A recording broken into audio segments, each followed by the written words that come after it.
Bueno, mis hermanos, vamos a estar en Isaías 53, no lo vamos a perder de vista, pero antes de empezar, quiero hablar de algo.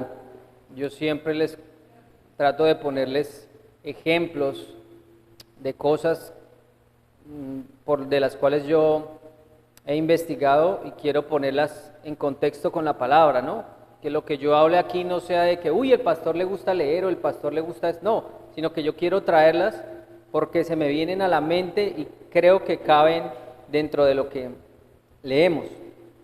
Y yo siempre les he hablado a ustedes mucho de la Segunda Guerra Mundial, ¿no?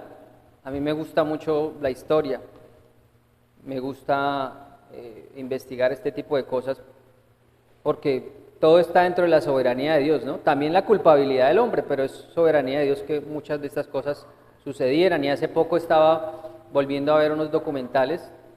Esos documentales ustedes los pueden encontrar por YouTube acerca de la Segunda Guerra Mundial. Y en uno de ellos hablaba un piloto.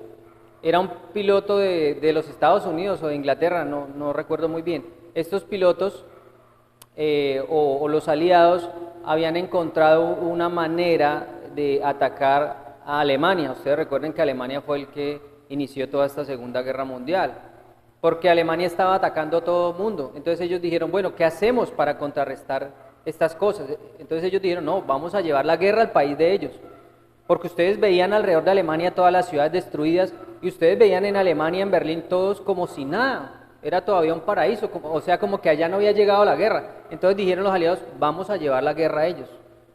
Vamos a hacer que ellos también sufran lo que nosotros estamos siguiendo, porque Alemania había atacado a Inglaterra, los bombardeaban. Alemania había atacado a Polonia, Alemania había atacado a Rusia, a los países nórdicos, a los Países Bajos, a todo el mundo, pero a ellos nadie los había atacado hasta el momento. Entonces ellos decidieron llevar la guerra allá. ¿Cómo lo harían? Pues por aire, ¿verdad?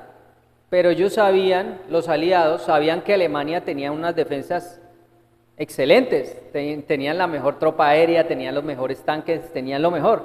Entonces ellos dijeron, si nosotros los atacamos es como si fuéramos a la muerte. Es decir, nosotros vamos allá, pero no sabemos si vamos a volver. Entonces lo que tenían que hacer ellos era volar sobre las ciudades y soltar las bombas. Pero muchos de ellos sabían que no iban a volver, ¿verdad? Entonces, ¿qué quiero dar a entender con esto? Ustedes dirán, pero el pastor, ¿de qué está hablando?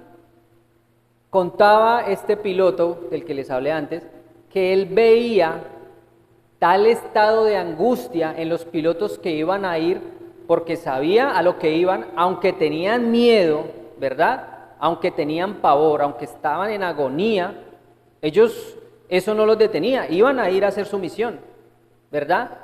Y él vio en ellos un fenómeno, decía, yo veía que ese terror o esa angustia, aunque hacían lo que tenían que hacer, él decía que notaba un efecto físico, es decir, todo lo psicológico que les pasaba a ellos, toda esa agonía, se manifestaba en el pelo de ellos. Decía que él veía cómo a algunos de los pilotos se les ponía el pelo blanco. Es decir, ¿cuál sería el estado de angustia a ellos? Que habían cambios físicos en ellos. Se les dice, yo veía que se les ponía el pelo blanco de ese estado de tensión. Claro, usted sabe que va a ir en un avión y puede que no vuelva, y ahí se ven los videos que eran videos reales, ¿sí? Veía que cuando se bajaban del avión, ¡ay, felices porque habían vuelto! Pero sabían que al otro día les tocaba volver. Tenían que ir y hacer eso. Iban, soltaban bombas, iban y venían. ¿Qué quiero darles a entender esto? ¿O qué les quiero dar a entender? Que muchas veces esos fenómenos psicológicos que nos atacan se ven reflejados en nuestra parte física. ¿Y por qué quiero llevarlos a esto? Si ustedes se dan cuenta, nuestro hermano Leví nos leyó Mateo 26, la agonía de Cristo en el monte de Getsemaní, en el monte de los olivos, en el huerto de Getsemaní. Allí ven, aunque él no lo nombró, pero Lucas sí lo nombra, en Lucas 22:43, si quiere vamos a Lucas 22:43, por favor.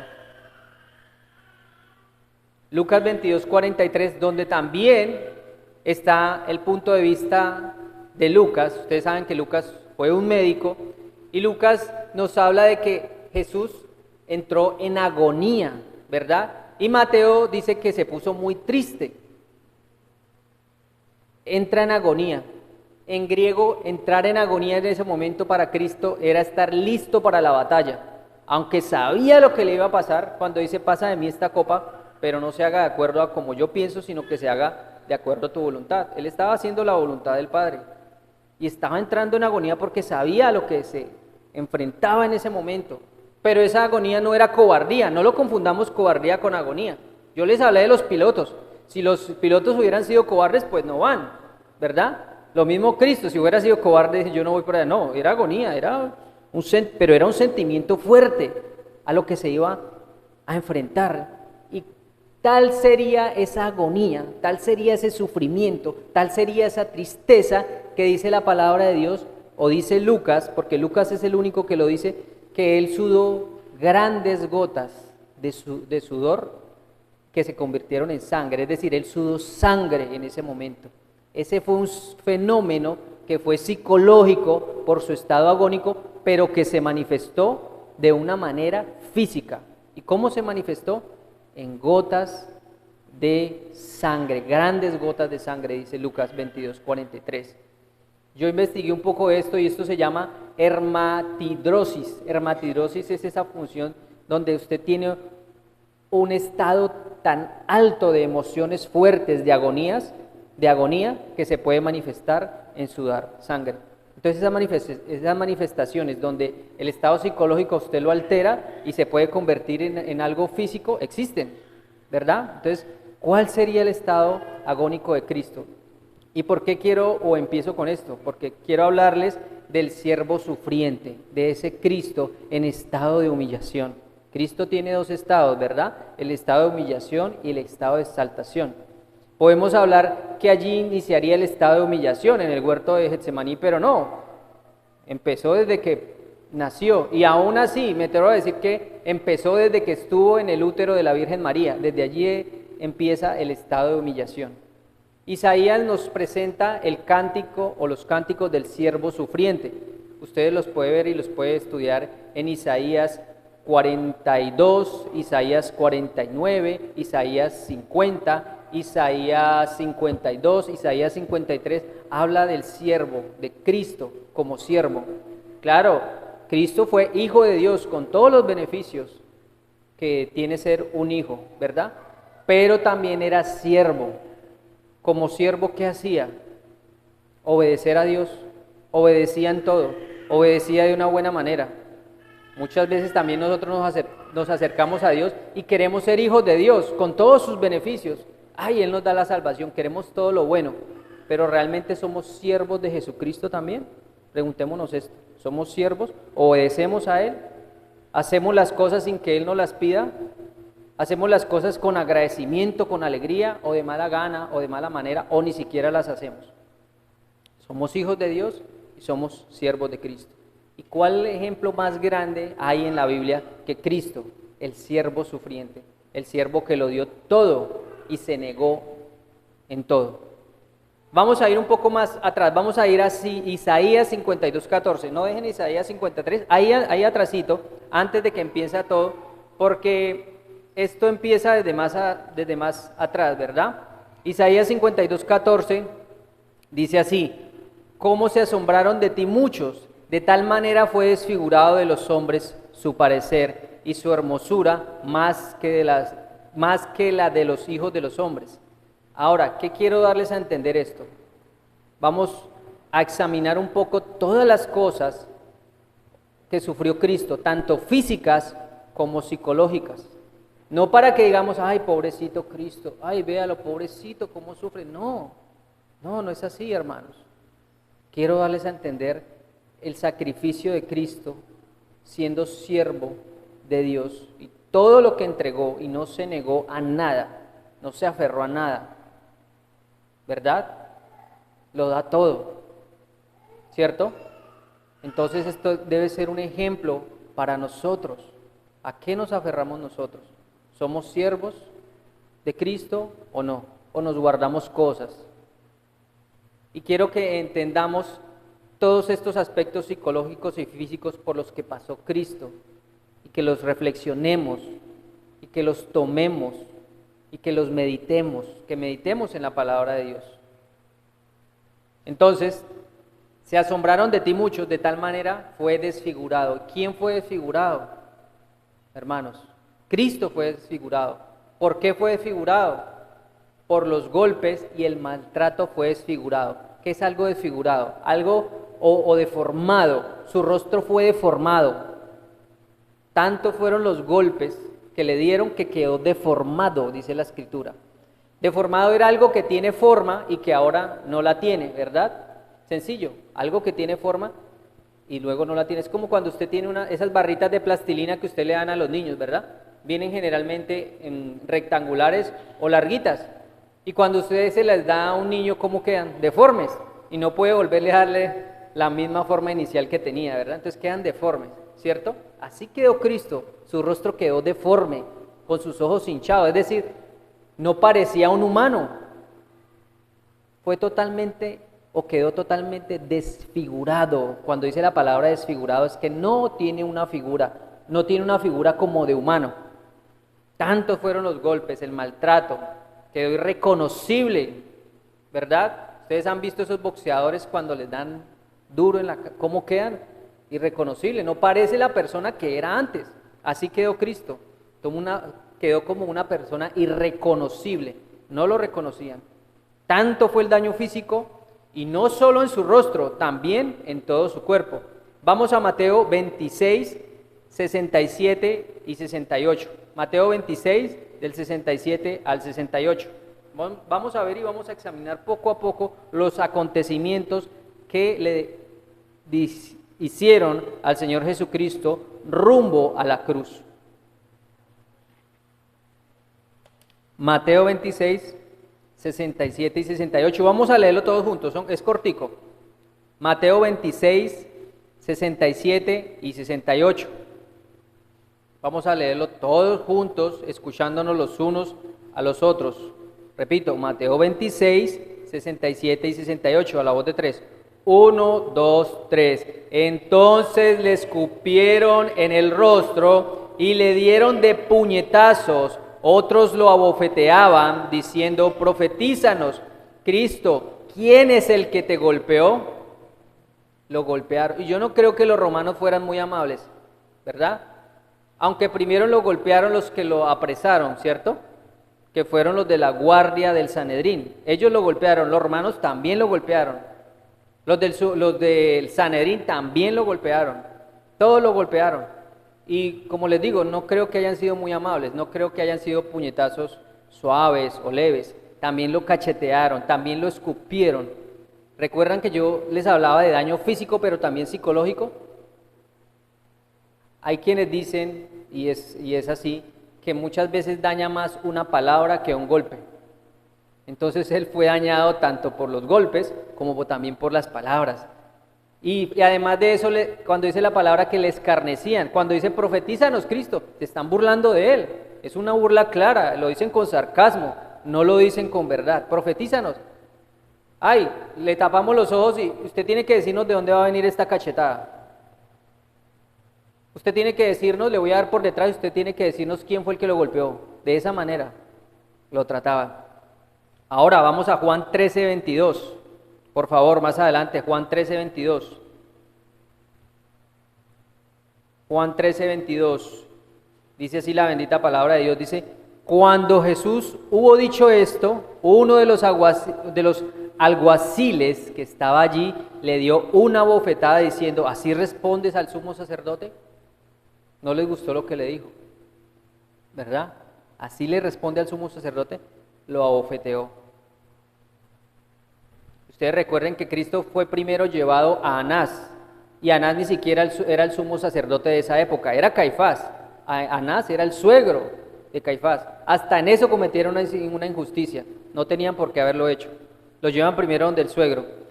Y más adelante en Mateo dice, Mateo 27, 30, siguiendo esta tónica dice, y escupiéndole tomaban la caña y le golpeaban en la cabeza. Porque ustedes saben que los soldados romanos le pusieron un manto carmesí, ¿verdad? Una corona de espinas. Y no se la pusieron a las buenas, se la pusieron a las malas, lo maltrataron. ¿Ustedes alguna vez se han espinado de pronto con una matica de esas de cerca viva o de pronto con una veranera, lo que duele. Ahora usted imagínese esto puesto acá. Y además de eso le dieron una caña, como decir, este es el manto, perdón, este es el báculo del rey. Todo esto como una forma de burla, como él decía que era el rey de los judíos, ¿verdad? Pero le dijo a Poncio Pilato, pero mi reinado no es de este mundo. Entonces ellos dijeron, usted es el rey, tome su manto, tome su corona, tome su caña. Ahora es el rey. Y con esa misma caña le golpeaban en la cabeza, pam, pam, le golpeaban el cuerpo. Lo golpeaban y lo golpeaban y lo golpeaban. El maltrato. Y Mateo 27:26, ahí más atrasito, dice, entonces le soltó a Barrabás y habiendo azotado a Jesús, le entregó para ser crucificado. Lo azotaron. Luego de todos estos golpes, ¿verdad? Luego de toda esa ansiedad, no sino como esa agonía que sufrió Jesucristo, que ya venía sufriendo, lo golpearon, lo abofetearon, lo cachetearon, le dieron con la vara, ¿cierto? Poncio, se lo llevan a Caifás, ¿verdad? Luego se lo llevan a Poncio Pilato. Luego de eso, Poncio Pilato se lo lleva al rey de turno en ese momento y él se lo devuelve otra vez a Poncio Pilato. Y Poncio Pilato azota a Jesús, creyendo que tan solo azotándolo, eso sería todo. Pero no, ellos decían crucifícale, crucifícale, crucifícale. Entonces, cachetadas, golpes en las manos, puños, golpes con palos, azotado con flagelos. ¿Qué son flagelos? Los romanos eran conocidos por sus métodos despiadados para infligir dolor, para causar dolor, para hacer sentir dolor y sufrimiento. Esa era su especialidad. Métodos de tortura. El azote que utilizaban era un cabo de madera, ¿cierto? Era un cabo de madera, más o menos de 30 centímetros. Y ese cabo de madera tenía unos hilos o unas mechas de cuero, ¿sí? Como un surriago, pero eran muchas, ¿cierto? Y al final de cada de esas mechas les amarraban huesos filosos o pedazos de hierro, cosa que cuando ellos fueran a azotar a alguien, ese hierro, esos huesos, se aferraran a la piel y la rasgaran.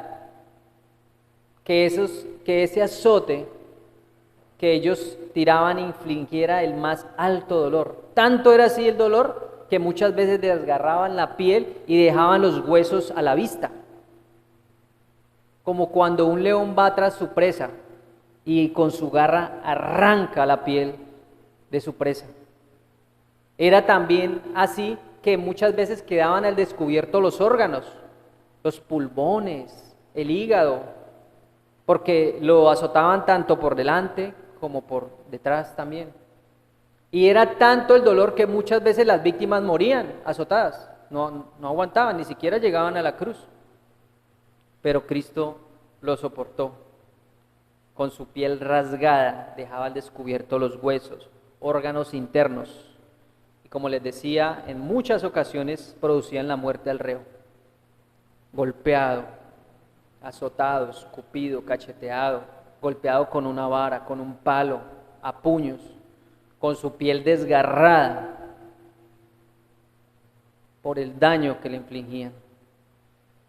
Entonces, hemos visto hasta aquí un poco de las torturas que le han pasado a Jesucristo.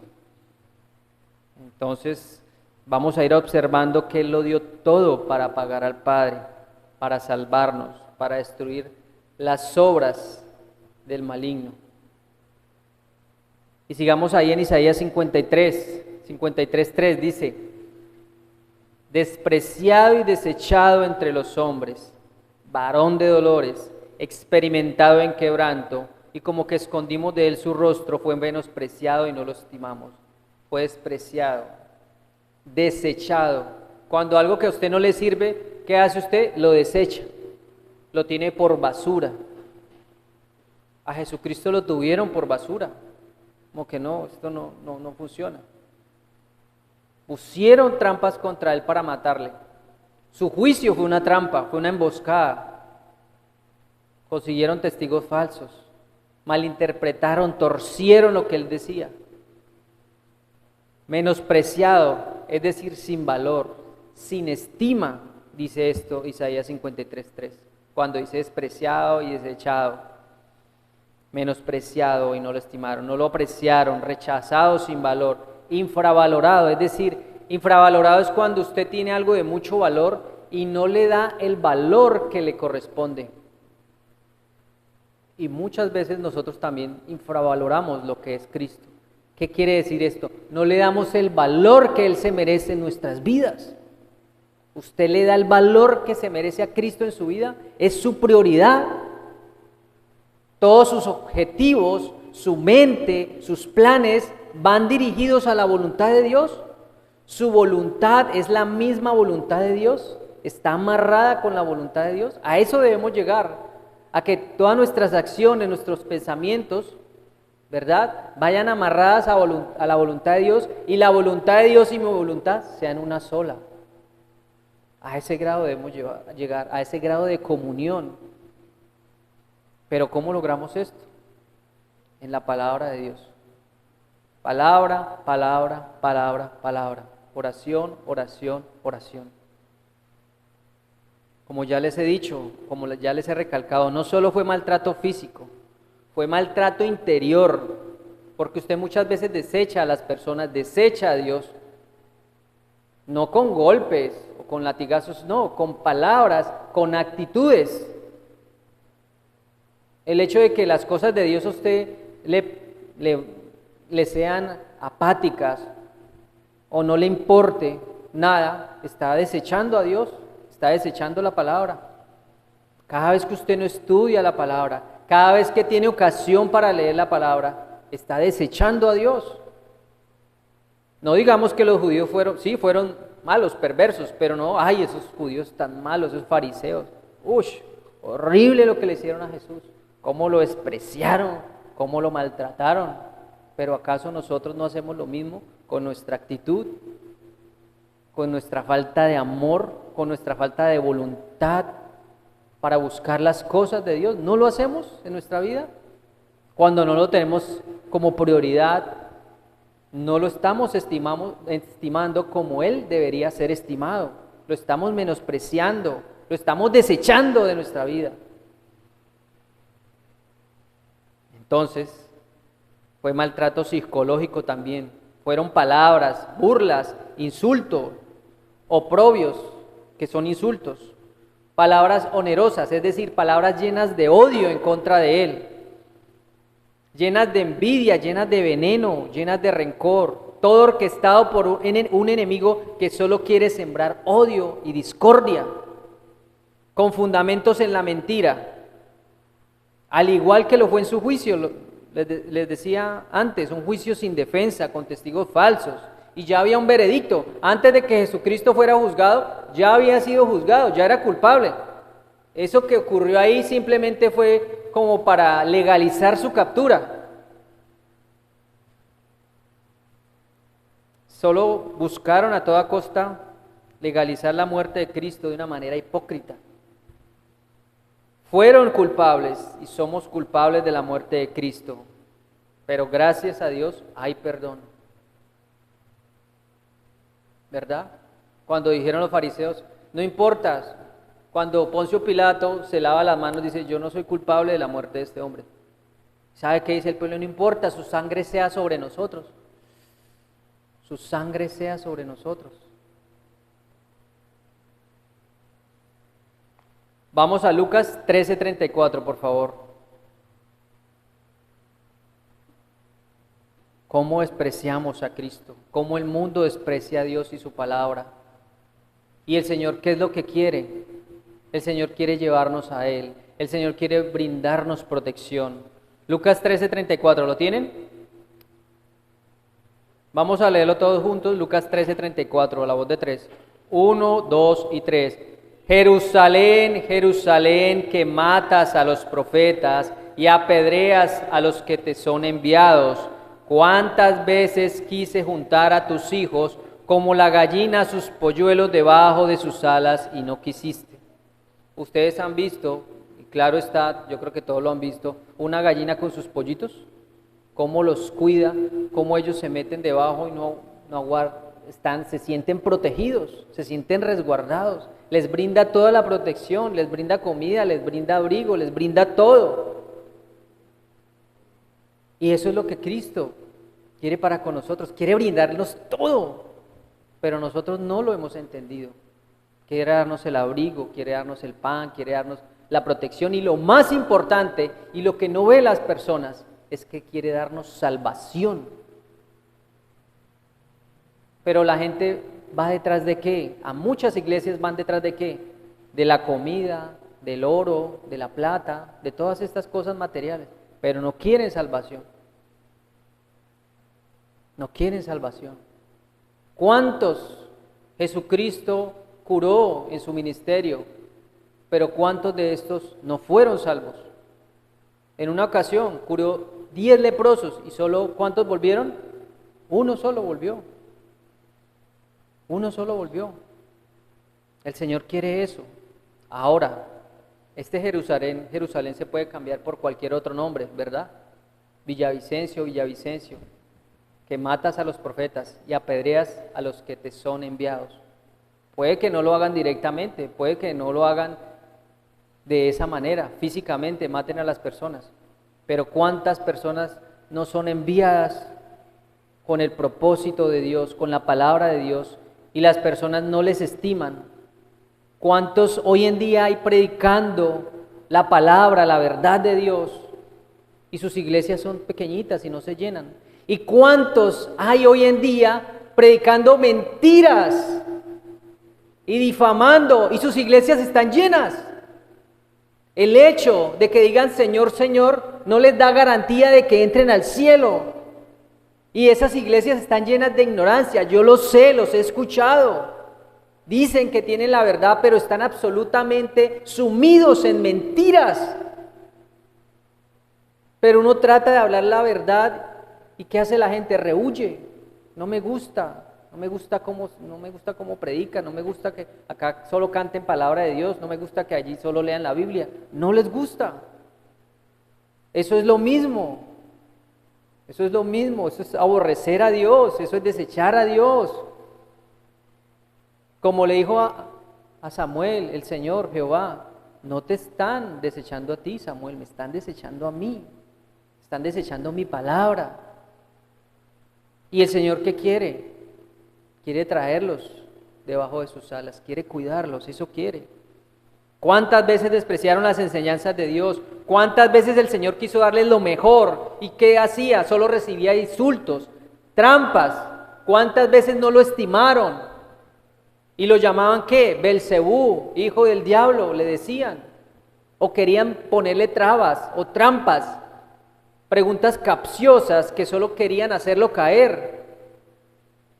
Y así desechaban el Hijo de Dios, desechando así a Dios mismo. ¿Cuántas veces el mundo hace esto? Desprecian, rechazan, no le dan valor ni quieren saber nada de Jesús. Y a mí me surge una pregunta. ¿Nosotros lo apreciamos, lo queremos, lo valoramos, lo estimamos? Preguntémonos a nosotros. Preguntémonos a nosotros. Renovemos nuestro entendimiento. ¿Lo valoramos, lo estimamos? ¿Y de qué manera lo sé? ¿Cómo sé que lo estoy aprovechando, que lo estoy apreciando, que le estoy dando el valor que Él se merece? ¿Acaso la palabra de Dios, acaso Dios es mi prioridad? Esa es mi prioridad. ¿Pongo a Dios por delante de todas las cosas y las demás cosas son añadidura? ¿Leo la Biblia y deseo saber y pensar en las cosas de Dios? ¿Mis pensamientos recurrentes van a Dios, a la palabra de Dios, a la salvación de Dios? Mi mente divaga entre los pasajes de la Biblia, oro y medito en su palabra, deseo ir a la iglesia, su palabra me ha transformado, me ha arrepentido de verdad. Esa persona que era hace casi unos años ya no existe, ahora soy una nueva persona. Claro, sigo teniendo dificultades, sigo teniendo pecados, pero realmente ha habido un cambio en mí. El Espíritu Santo está en mí, mora en mí. Lo que me gustaba antes ya no me gusta. ¿Cuáles son mis convicciones ahora que soy cristiano? ¿Cuáles son mis prioridades ahora que soy cristiano? ¿Siguen siendo las mismas prioridades que antes de mi conversión? ¿O siguen siendo diferentes? ¿Giran en torno a la palabra de Dios? ¿Giran en torno a la voluntad de Dios? ¿O giran en torno a mi voluntad? ¿Giran en torno a lo que yo necesito, a mis expectativas? Sigamos en Isaías 53 del 4 al 6. Lo voy a leer para ustedes, dice así. Y seguimos con el siervo de Dios, seguimos leyendo estas verdades y en Isaías, estas profecías mesiánicas, es decir, que nos habrían del que había de venir, hay cosas muy puntuales que se cumplen a cabalidad, todo se cumple al pie de la letra y la gente aún así no cree. Todo lo que está escrito acá se cumplió. Ahora, y todo lo que está escrito y se va a cumplir, ¿por qué el Señor no lo va a cumplir si ya lo ha hecho? ¿Tenemos razón para dudar?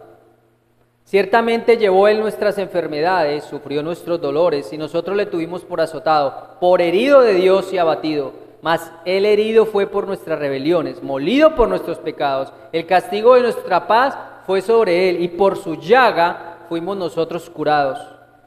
Todos nosotros nos descarriamos como ovejas, cada cual se apartó por su camino, mas Jehová cargó en Él el pecado de todos nosotros. Cargó en Él, a cuestas de Él, cargó el pecado, así como cargó esa cruz, camino al monte Calavera, camino al Gólgota.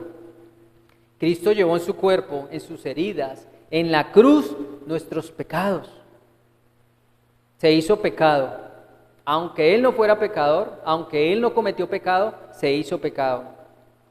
Los pecados de los que creen en el sacrificio de Jesús. En consecuencia, sufrió toda la ira de Dios, pues Dios está irado contra el pecador. Y como Cristo fue tratado como pecador, fue tratado como pecado, sin Él mismo serlo, como les dije anteriormente, pero fue tratado como tal por Dios. Entonces, sufrió todo lo que nosotros deberíamos sufrir, pues nosotros somos criminales. Todo lo que produce el pecado, enfermedad, dolor, angustia, tristeza, enojo, todo lo llevó Dios en la cruz, Cristo en la cruz. Todo lo sufrió Cristo en contra de Él. Todo lo llevó sobre Él. Fue tratado como un criminal porque nosotros somos criminales. Adoptó la forma de criminal porque era necesario que Él fuera tratado como tal para que nosotros pudiéramos ser perdonados. Y aquí podemos ver, sobre todo en el capítulo 5, perfectamente, la sustitución o expiación divina. Es decir, en lugar de, Él fue nuestro sustituto, Él se intercambió, Él tomó mi lugar. Yo debía estar en el lugar de Cristo. Yo debía estar allí, pero Él tomó mi lugar por amor, por el puro afecto de su voluntad, como dice Efesios. El verso 5 nos deja ver claramente todo lo que nosotros merecíamos y todo lo que Él soportó. Y todo lo soportó para que nosotros pudiéramos ir al cielo. Hay una parte que dice, mas el herido fue por nuestras rebeliones. Cristo es herido, ¿verdad? En lugar de nosotros. Es decir, Él fue herido por mi rebeldía, a causa de mi rebeldía. Porque el ser humano tiene su naturaleza pecaminosa desde el momento que nace, desde el momento que es concebido, es rebelde ante las cosas de Dios. Entonces, a causa de nosotros estar en rebeldía, a causa de nosotros estar enemistados contra Dios, Él fue herido. Esa es nuestra naturaleza. Esa es nuestra naturaleza depravada, nuestra corrupción radical, siempre estar en contra de Dios, siempre en rebeldía con la palabra de Dios. Siempre me rebelo contra Dios, pero Él fue herido por esa rebeldía suya y por mi rebeldía. Y además de eso, dice el verso 5, fue molido por nuestros pecados. Ustedes saben lo que es la palabra molido. Ustedes han metido maíz a un molino y le han hecho esto, ¿cómo sale? Molido, triturado, ¿verdad? Triturado, fue molido, fue aplastado en lugar de nosotros. Fue aplastado, fue molido por nuestros pecados. Y como dice 2 Corintios 5:21, al que no conoció pecado, por nosotros lo hizo pecado. Cristo no conoció pecado, pero el Padre lo hizo pecado para nuestro favor.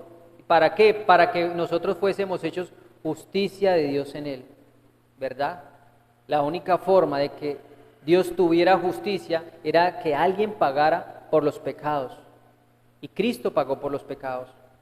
Y dice, el castigo de nuestra paz fue sobre él. El castigo de nuestra paz fue sobre él. ¿Qué quiere decir esto? Él sufrió el castigo eterno del Padre para que pudiéramos estar en paz con Dios. Es decir, para que nosotros estuviéramos reconciliados con Dios, para que nosotros restableciéramos nuestra relación con Dios, alguien tenía que ser castigado. Y en este caso ese alguien fue Cristo. Él fue castigado con todo dolor. Él fue castigado con toda la pena. Él recibió todo el quebranto. Él recibió todo el castigo de la humanidad. Lo sufrió. ¿Para qué? Para que nosotros ya estuviéramos en paz con Dios. Para nuestro beneficio. Porque nosotros merecíamos ser castigados. Es decir, si nosotros estamos en paz con Dios es porque estábamos en guerra. Si habla de una paz, dice el castigo de nuestra paz fue sobre él. Es decir, él fue castigado para que nosotros tuviéramos paz con Dios. ¿Recuerdan lo que hemos estudiado? Que Dios está airado contra el pecador todos los días de su vida. Dios está en guerra contra el pecador. Dios está en guerra contra el pecado. No solo contra el pecado, como dicen algunos.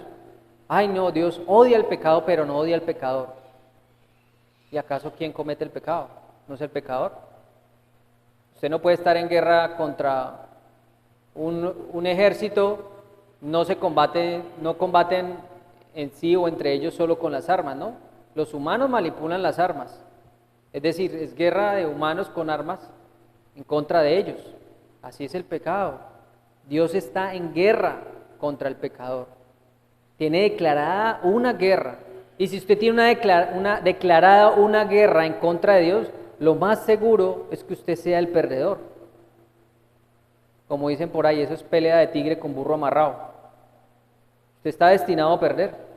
Y lo peor es que la gente piensa que va a ganar. Y eso es lo que el enemigo quiere hacerles creer. Quiere hacerles creer de que ellos pueden ganar, de que se pueden salir con la suya. Y es más, el enemigo sabe que no es así, pero les hace pensar que es así, de que van a ganar la guerra. Pero la única forma, no de ganar la guerra, sino la única forma de estar al lado del ganador es aceptando a Cristo como único y suficiente Salvador, porque no hay salvación en otro, solo en Cristo. Y si usted acepta como Cristo como único y suficiente Salvador, ya no va a estar en guerra con Dios, va a estar en paz. Esto es una dicha, mis hermanos. Hay muchas verdades que nosotros encontramos y no le damos la trascendencia adecuada, es decir, no le damos y no pensamos y meditamos en estas verdades. ¿Estamos en paz con Dios o no estamos en paz con Dios? Si yo estoy en paz con Dios, debería estar en paz con las demás cosas. ¿Qué me puede afectar? ¿Qué pues diremos a esto? Como decíamos en la penitencia, ¿qué pues diremos a esto? Estoy en paz con Dios, ¿qué más me puede afanar? Si estoy en paz con Él, ¿qué más necesito? No necesito más. Claro, no puedo estar en paz con Dios y voy a estar peleando con los demás. No, eso es consecuencia. Si yo estoy en paz con Dios y yo estoy bien con Él, indefiniblemente, es decir, en consecuencia, yo voy a estar en paz con los demás. Claro, por mi propia cuenta no lo voy a poder lograr. Hay gente que va a estar en contra suya, en contra del Evangelio, en contra de lo que usted es, en contra de lo que usted representa, en contra de lo que Dios representa, pero eso ya no es problema suyo. En lo que a nosotros dependa, debemos estar en paz con los demás, pero esa paz tiene que venir de Dios. Entonces, ¿quieres paz con Dios? Debes ir a Cristo, escuchar a Cristo y obedecer a Cristo. Esa es la única forma de estar en paz con Dios. Y además dice, por su llaga fuimos nosotros curados, dice también el verso 5. Por su crucifixión, por sus sufrimientos antes y en la cruz, fuimos sanados de la enfermedad maldita del pecado, fuimos salvados. Él llevó todos nuestros pecados, incluso nuestras enfermedades, porque las enfermedades son consecuencia del pecado. Mateo nos habla de eso cuando la suegra de Pedro es sanada. Dice que Él llevó aún nuestras enfermedades. Claro, nuestras enfermedades son causa del pecado. Y cuando Cristo estuvo en la tierra sanó muchos enfermos, cumpliendo la palabra, cumpliendo la profecía. Pero no es en sí la enfermedad, es la consecuencia del pecado que es la enfermedad. Pero lo más importante es la salvación de nuestras almas, no como tal la enfermedad. A nosotros nos puede llegar enfermedad. Entonces, como la palabra de Dios dice que Él sana nuestras enfermedades, entonces un cristiano no se va a enfermar y no se va a morir. No, está hablando de que el pecado ya no se va a enseñorear de usted y de que si la enfermedad lo lleva a la muerte y usted es salvo, va a ir al cielo.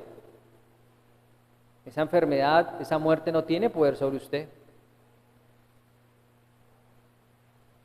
Entonces,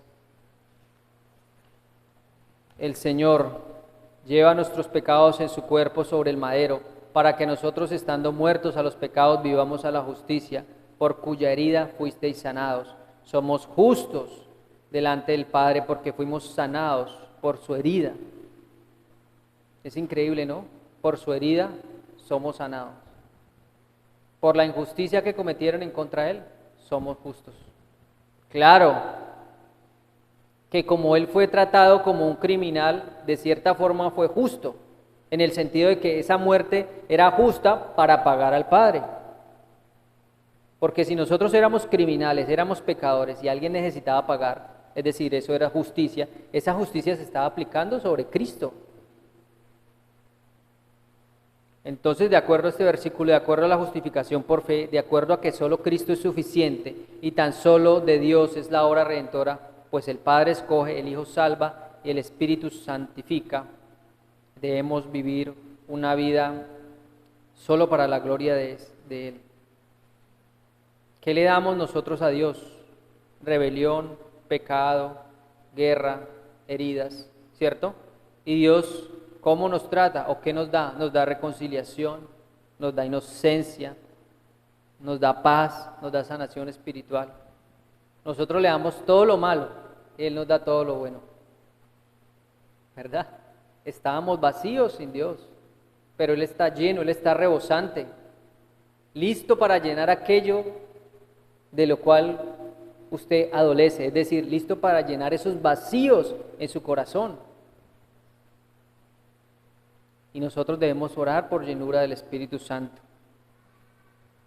Entonces somos justificados, pues nos reemplaza, y como nuestra justicia no alcanza para ser inocentes delante de Dios, es necesario la justicia de Cristo. Solo así podré ir al cielo, creyendo, aceptando lo que Cristo hizo en la cruz y obedeciendo.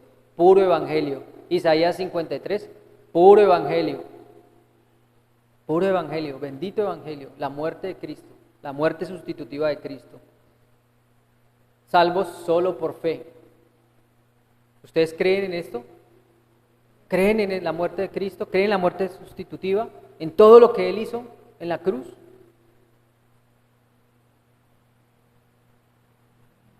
Y más adelante dice, y somos merecedores, pues estábamos descarriados sin rumbo. Somos merecedores del castigo, porque estábamos descarriados. No estábamos alineados en el carril. Romanos 3:9, por favor.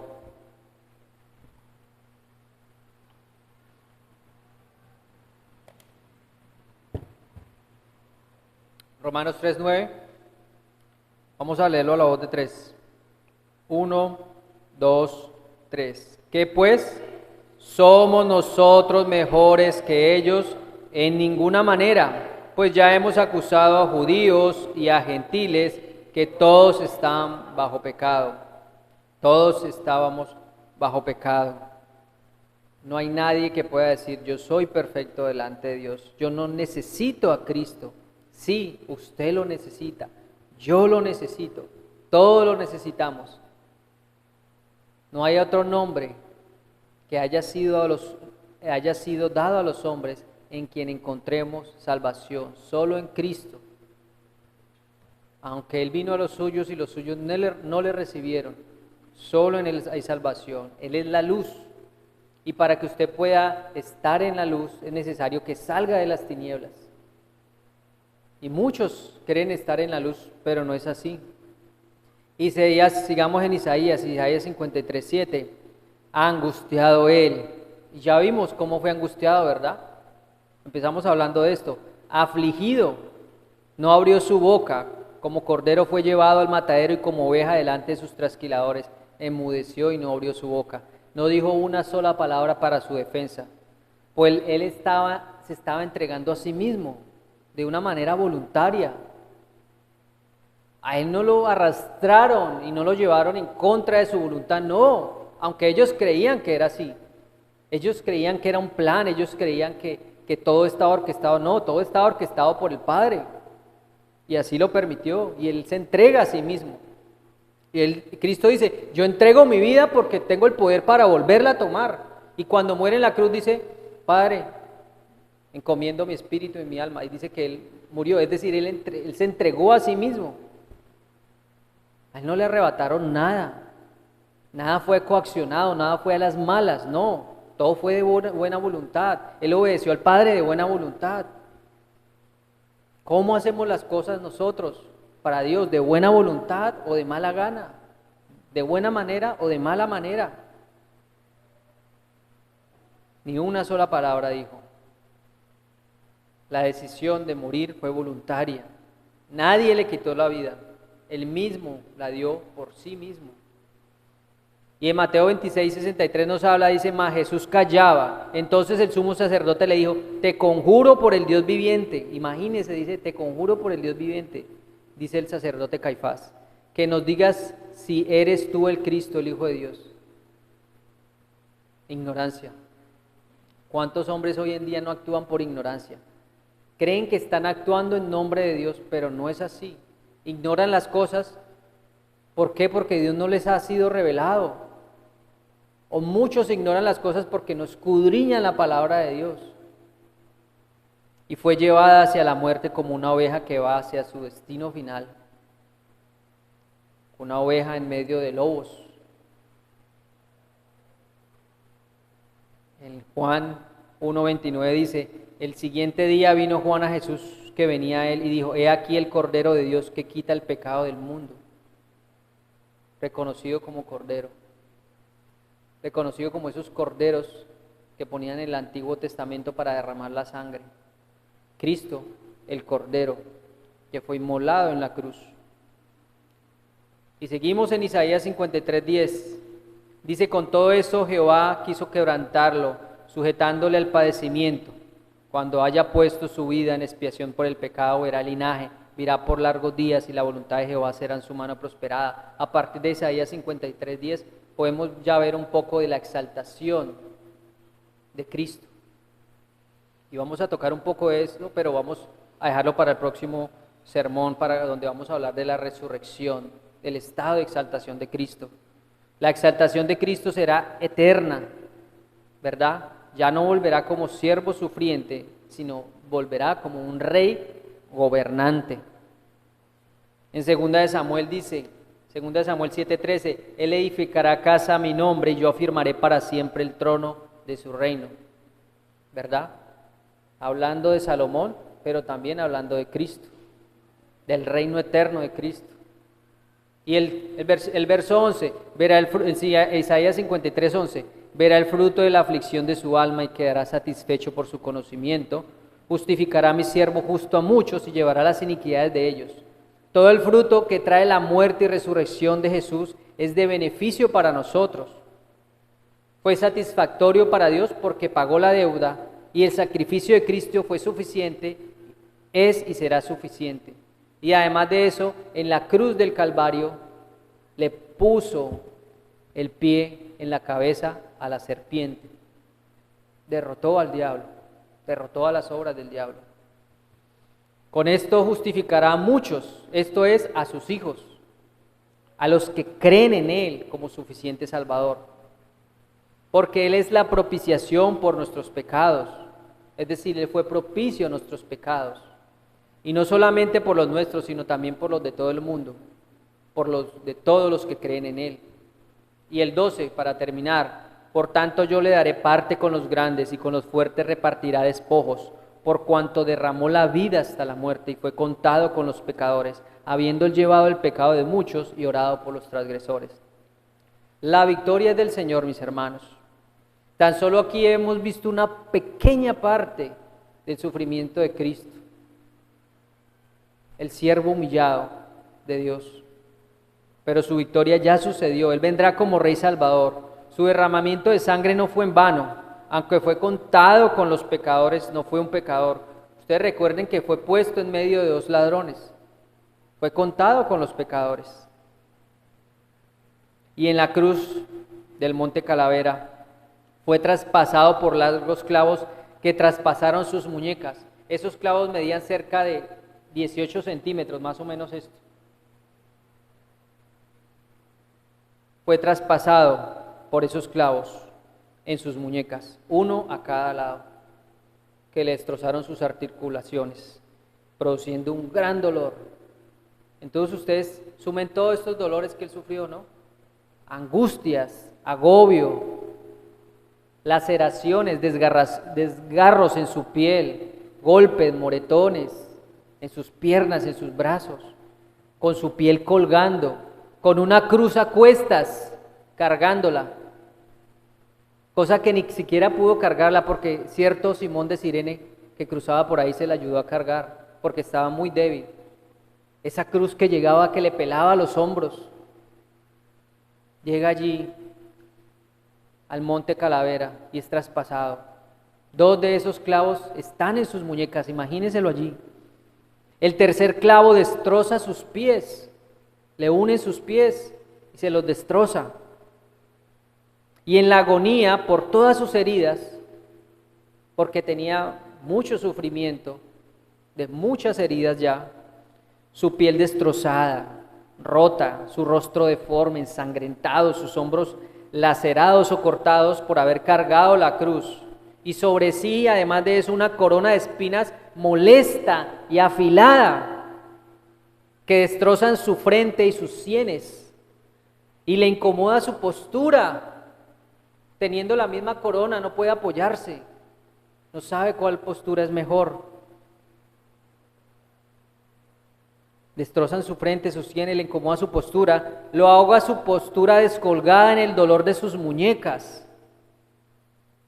Cuando descansa y se descuelga, el dolor en sus muñecas.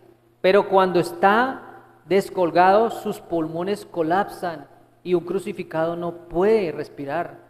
Cuando él hace esto y deja de apoyarse en sus pies, está el dolor y está el sufrimiento de no poder respirar. Entonces, ¿qué tiene que hacer? Tiene que volverse a apoyar en sus pies destrozados para poder volver a respirar. Porque los pulmones de ellos generalmente morían ahogados. Entonces, o morían por el sufrimiento o morían por ahogamiento, por asfixiamiento.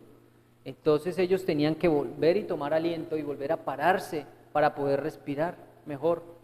Pero si se descolgaban estaba el dolor continuo de sus muñecas. Entonces tenían que intercalarse entre esa posición. Ahora usted súmenle todo el dolor que traía ya. Su espalda recostada con la cruz y sus heridas allí, restregándose en la cruz, subiendo y bajando, haciendo esta posición para poder sobrevivir y para poder tomar un aliento de vida. Al punto que no se sabía cuál era el dolor más fuerte, si apoyarse en los pies o dejarse descolgar, dejarse soportar el suplicio de ahogarse por estar descolgado. En cualquier posición física está la agonía de un cuerpo desgarrado, hecho añicos, destrozado, molido. Pero la mayor agonía, hermanos, y la mayor desolación de Cristo no fue esa, no fue esa. Es sentir la soledad y desesperación angustiada, el abandono del Padre porque fue abandonado por el Padre. ¿Y cómo sabemos eso? El Padre deja caer sobre Cristo su ira desoladora, su ira eterna, le da la espalda y lo trata como un criminal digno del más alto desprecio. Ustedes y yo éramos dignos del más alto desprecio que pueda haber. Usted no es digno ni siquiera que Dios lo mire, ni me mire a mí. Usted ahora puede estar delante del Padre gracias al sacrificio de Cristo. ¿Qué más queremos? Lo trata como un criminal, le da la espalda, como deberíamos ser tratados nosotros. Cristo está solo y clama, como dice en el Salmo 22. Dios mío, ¿por qué me has desamparado? Padre, ¿por qué me has dejado solo en la cruz? Está recibiendo toda la ira, todo el desprecio de Dios, porque está siendo tratado como el más alto criminal, por el que ha cometido cualquier tipo de asesinato, violaciones, mentiras, engaños. Está siendo tratado como tal. Con todo el desprecio del Padre, lo deja solo en agonía, lo deja en el infierno. Está sufriendo todo el infierno que nosotros deberíamos sufrir. Lo deja solo allí. Señor, ¿por qué me has desamparado? ¿Por qué me has desamparado? Y a veces nosotros nos atrevemos a decir eso, Señor, porque estoy solo. No, ¿no ve que Cristo ya estuvo solo en la cruz y cargó el infierno que usted y yo deberíamos sufrir? Usted no está solo. Usted se aleja de Dios porque deja de leer, porque deja de ir a la iglesia, porque deja de ir a los estudios. Usted se aleja solo de Dios. El Señor ya entregó a su Hijo. ¿Qué más quiere? ¿Que vuelva y lo sacrifique? No, mis hermanos. Ya no más, ya no habrá más sacrificio. Porque con una sola ofrenda hizo perfecto para siempre a los santificados. Un solo sacrificio, una sola vez derramó su sangre Cristo. Y no es necesario que la vuelva a derramar. Porque ese sacrificio fue suficiente para el Padre. Ya quedó saldada la deuda. Ya el acta de los decretos que iba en contra de ustedes fue clavada en la cruz. Cristo se encargó de eso. Cristo se encargó de sacrificarse por ustedes y por mí. Entonces, mis hermanos, ¿qué pues diremos a esto? Si Cristo murió por nosotros, ¿no nos llevará también al cielo? ¿No cumplirá su promesa de darnos cielos nuevos, tierras nuevas? ¿Podemos confiar calladamente en Él? ¿Podemos esperar en Él? Él es digno de toda nuestra confianza, Él es digno de toda mi adoración, Él es digno de toda mi gratitud, Él es digno de todo mi ser, Él es digno de que yo desgaste mi vida buscándole. ¿Dónde está buscando usted? ¿Qué es lo que está buscando en esta vida? ¿Qué más necesita para saber, para conocer el amor tan grande de Dios? Y Dios le dice a usted en Romanos 8, 38 y 39, dice, nada lo podrá separar del amor de Cristo, ni lo presente, ni lo porvenir, ni principados, ni potestades, ni lo creado, ni lo que está creado, nada, ni lo alto, ni lo profundo, ni cosa alguna creada, nada lo podrá separar del amor de Dios. ¿Qué pues diremos a esto, mis hermanos? Solo podemos decir que deberíamos vivir una vida llena de adoración, una vida llena de gratitud y de obediencia, porque Él lo hizo todo en la cruz y Él entrega su espíritu y muere allí en la cruz. Muere por sus faltas, muere por mis faltas. ¿Y nosotros qué decimos a esto? ¿Qué decimos a aquel que lo dio todo por nosotros? Pero todo es todo, no se guardó nada. Y nosotros nos guardamos cosas para la adoración perfecta que Él se merece. Vamos a orar. Padre, yo te doy las gracias, Señor,